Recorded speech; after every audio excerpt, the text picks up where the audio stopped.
C'est vrai que c'est la première fois que j'apparais en chemise sur cette chaîne. D'abonner en t-shirt en mode détente, mais là je reviens du travail et y a pas le temps parce qu'on va envoyer une de ces vidéos les mecs aujourd'hui. Vous avez adoré les histoires Reddit, les threads, les mecs qui déchirent leurs cartes, qui ont 50 boosters avec des ultras dedans, des trucs de fou malade, des vols dans les usines, etc.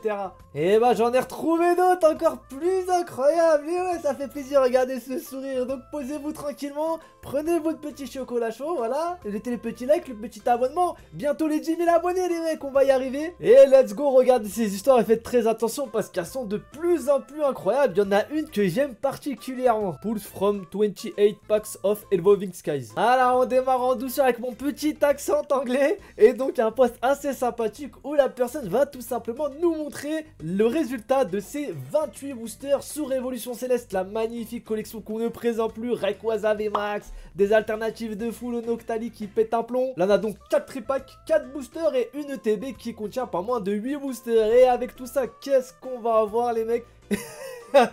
Ah ouais d'accord.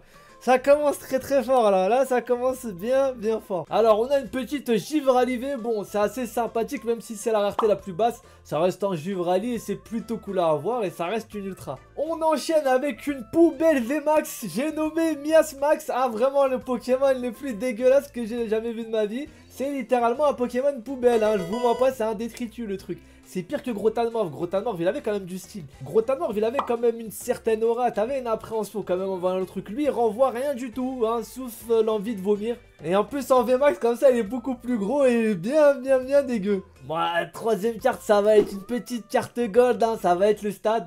Alors déjà, quand t'as une gold, qui est la carte la plus rare en fait que tu peux avoir dans ce genre de booster, et qu'au final, c'est déjà une carte dresseur, t'as déjà un peu le seum. Mais en plus de ça, bon, la carte stade, il y en a encore qui sont belles, hein. On a des petites clairières, des petites forêts, un espèce de jeu de couleurs, quelque chose d'assez sympa avec le retour brillant de la carte.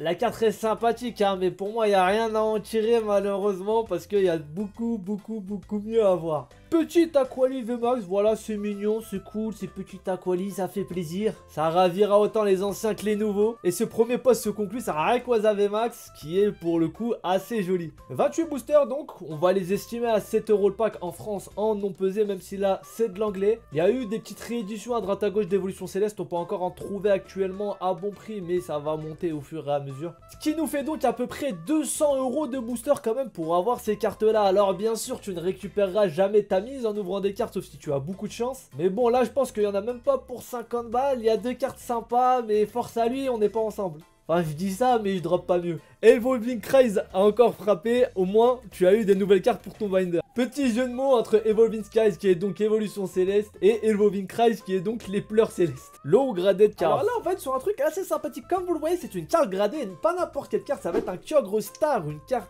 qui est vraiment incroyable pour le coup. Il en reste quand même assez peu en bon état et force est de dire parce que regardez un peu ce qu'on a aujourd'hui. Un PSA 1 les mecs, la carte est passée à la machine, c'est assez incroyable d'avoir ça et je trouve ça assez cool en même temps parce que avoir une note aussi basse c'est pas donné à tout le monde. Faut vraiment que la carte ait quand même quelque chose.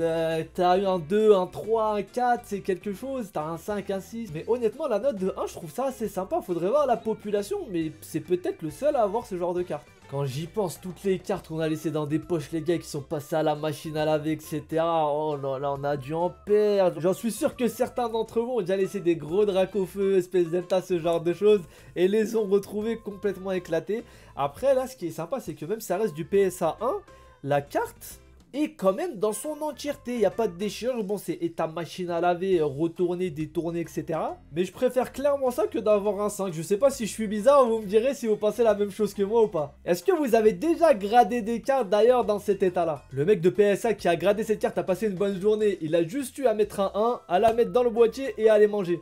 Eh Gary, on va tous manger, tu viens? Gary, une seconde, je finis juste de grader ce Kyogre. Le geste sympathique de ce vendeur japonais. Bon, je vous épargne cette fois mon accent anglais. Et là, c'est assez sympa. Ça va être tout simplement un petit post. Il a acheté un petit Pikachu Yunagaba. Je vous en ai déjà parlé dans la précédente vidéo. Je vous la mettrai d'ailleurs sur le bouton et juste ici si vous voulez l'avoir juste après. Qui est du coup une collaboration entre Yunagaba, qui est du coup un artiste, et Poké Company. Il en a découlé une carte. Donc un petit Pikachu là reverse qui est assez sympa et qui est trouvable uniquement au Japon. Et le vendeur japonais lui a laissé un petit mot en lui disant: cher Nicolas, nous soutiendrons toujours toi et ta famille ainsi que tes amis. Merci dit Yorozu Musashi Japan Okamoto. Est-ce que c'est pas super sympa ça? Le petit mot qui est laissé avec la carte. Moi je me rappelle que j'avais acheté des boosters déchaînement et le mec m'avait dit qu'ils étaient dans sa collection depuis plus de 10 ans et m'a demandé d'en prendre soin. Je trouve ça assez sympa, même si on achète le produit etc, qu'il y a une histoire derrière. Je trouve ça vraiment super cool. Je ne préfère pas imaginer le temps considérable que cette personne met à écrire un petit mot à chaque personne qui achète une carte. Ouais, c'est vraiment un frère hein. Mon épicerie a récupéré un automate qui vend des cartes Pokémon et pour la première fois aujourd'hui je l'ai essayé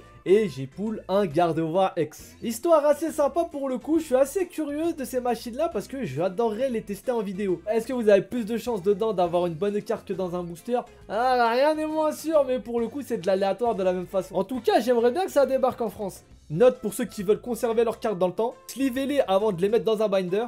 Et bien sûr récupérer un bon binder. Je voulais juste vous partager ma collection de blisters des évolutions. Petite collection assez sympathique, vous voyez il y a toujours des gens qui font des petites collections un peu originales. Et là on a donc un mec qui collectionne toutes les cartes promo dans les tripacks. On a des collections assez uniques la plupart du temps ou originales. Et là c'en est une de plus. Je viens juste de terminer cette page. Alors là ça sympa, ça va être du japonais sur Scarlet et Violet, donc violet et écarlate. Et là tout simplement rassembler tous les starters avec leur évolution qui sont tout simplement magnifiques. Ils sont mis en scène dans plusieurs décors de la vie de tous les jours. Vous voyez que le starter haut va être devant la petite glace et va évoluer au fur et à mesure. Il va se faire sa petite coiffure etc.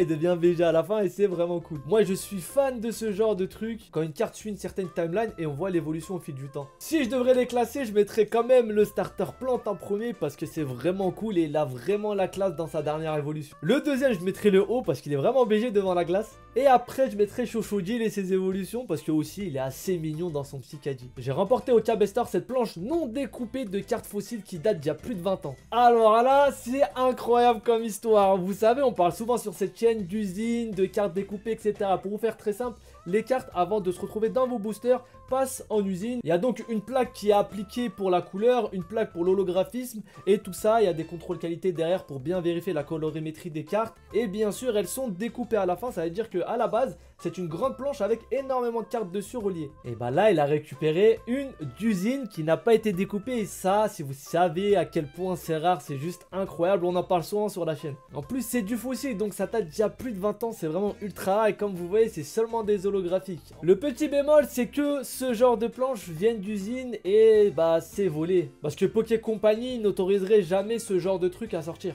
Par contre lui il a vraiment de la chance, c'est vraiment inestimable. Je peux pas vous donner de prix sur ce genre d'item mais ça dépasse l'entendement. Il nous a même mis le dos et vous voyez qu'il y a tout simplement la colorimétrie sur le côté pour vérifier que les cartes sont à la bonne couleur. Il y en a une en vente sur eBay pour 8000 $, actuellement qui vient aussi de KB Toys. Ah je pensais que ça valait plus cher pour le coup vu la rareté de l'item. Après c'est vrai qu'il y a beaucoup plus d'impression au niveau anglais vu qu'il y a beaucoup plus de pays en rapport et anglophone. Donc forcément c'est beaucoup moins rare que les planches françaises. Je suis sincèrement surpris que tu ne l'aies pas encore encadré. Ça serait une pièce maîtresse de ta collection. Ah pour le coup c'est clair et net. Moi ça finirait derrière dans le décor là. Abonnez-vous comme ça on devient riche. On a un décor de fou derrière. Et je vous inviterai. Ouf. Alors là on tombe sur notre fameux miscut de la journée. Ça va être une carte qui va être mal découpée. Comme vous le voyez là, le centre côté gauche va être juste complètement foiré. On a presque 5% du bout de l'autre carte et pour le coup le côté droit a totalement disparu. C'est sur une carte V-Star donc c'est une ultra mais qui se retrouve assez facilement pour le coup. Mais ça rend vraiment la carte unique et super cool. Franchement les miscuts etc ça me termine, c'est trop stylé. Honnêtement la tête de ce Motisma en train de regarder le miscut est juste incroyable. Je suis bien d'accord avec toi. Et voilà pour les vidéos de la journée, j'espère que vous avez kiffé les mecs. N'hésitez pas à vous abonner pour qu'on aille taper les 10K abonnés, je compte sur vous. On se retrouve bientôt, prenez soin de vous et de votre collection. Ciao ciao.